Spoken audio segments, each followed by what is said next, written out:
One.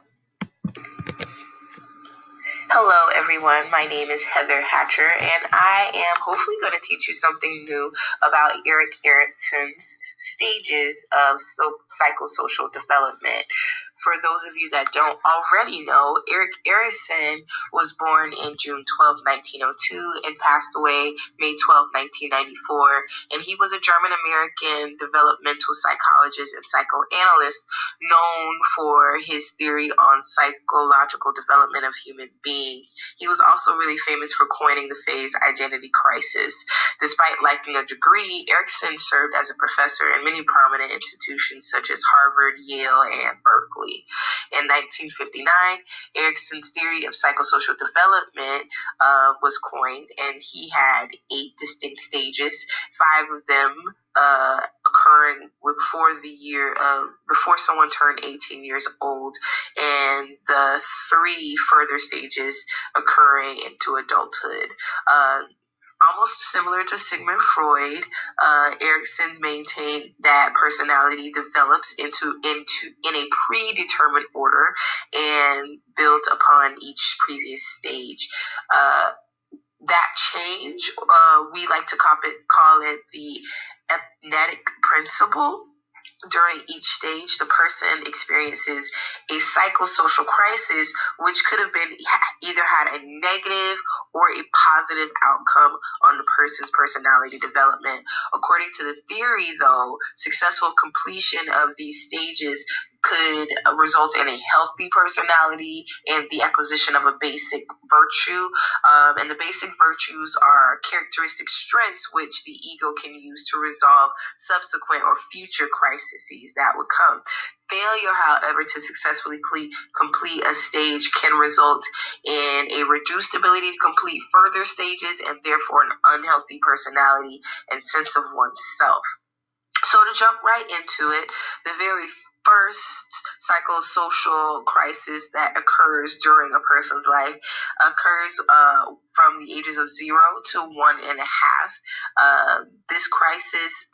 During this crisis, one is battling with trust versus mistrust. During this stage, an infant is very uncertain about the world. They can't care for themselves, take care of themselves, don't know what's going on. So they depend heavily on the primary caregiver for stability and a consistency in care.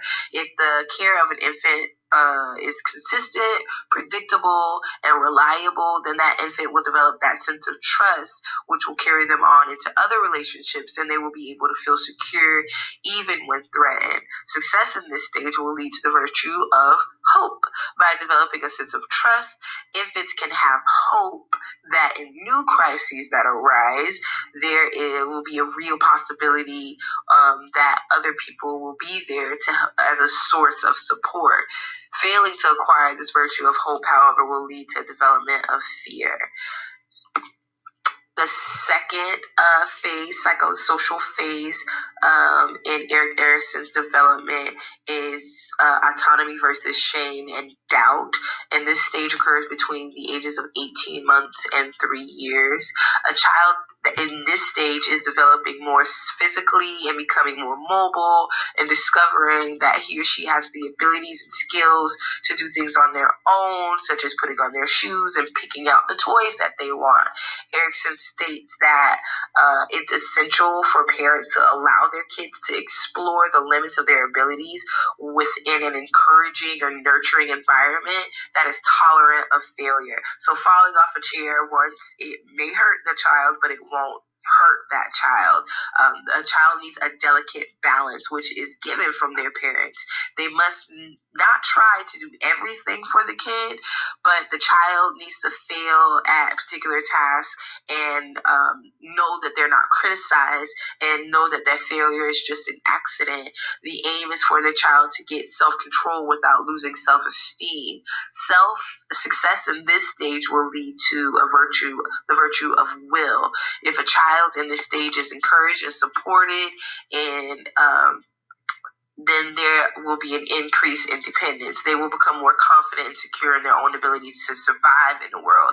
However, if a child is constantly criticized or overly controlled or not given the opportunity to assert themselves, then they will feel inadequate and having the ability to survive, and may constantly or overtly depend upon others, have a lack of self-esteem, and feel a sense of shame or doubt in their own abilities. The third stage is initiative versus guilt. It's the third stage in Erikson's theory of psychosocial development. During this stage, a child assert themselves more frequently.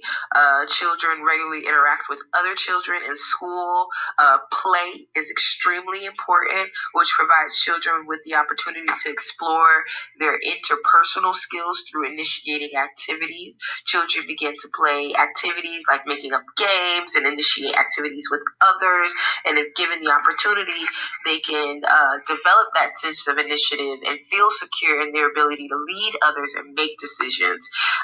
But on the flip side, or conversely, if the tendency is repressed or quenched through control or criticism, children can develop a sense of guilt.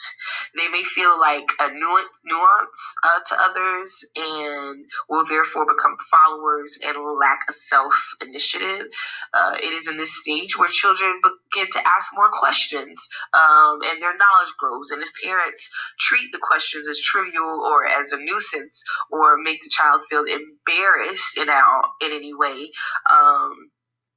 the child may grow feelings of guilt, and too much guilt can slow a child's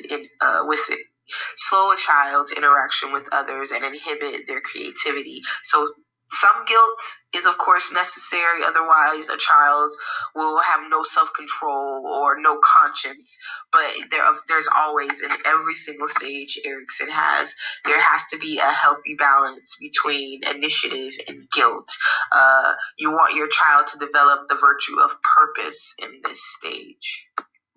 Erikson's fourth psychosocial crisis involves industry versus inferiority, which occurs between the ages of 5 and 12. As an educator, this is the one that will hit me first, because I am a kindergarten teacher, and during this stage is where children learn to read and write and do simple math, and teachers have an important role in a child's life in teaching them specific skills, and their peers also have an important role.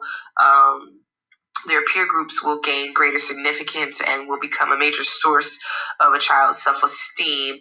The child now feels in this stage that they need to win the approval by demonstrating specific competencies that are valued in society, and begin to develop a sense of pride in their accomplishments. If children are encouraged and reinforced in their initiatives, then they begin to feel industrious or competent and feel confident in their abilities to achieve goals.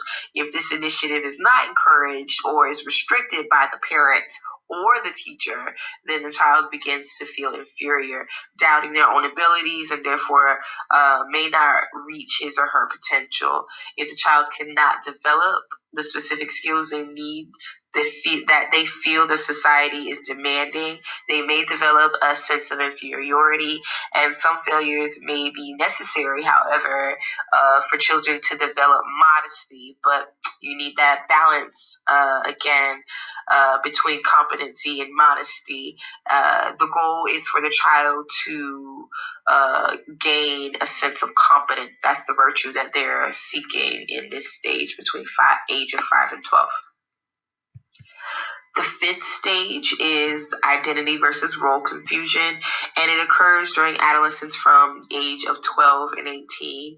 During this stage, children search for a sense of self, personality, identity through an intense exploration of personal value, belief, and goals.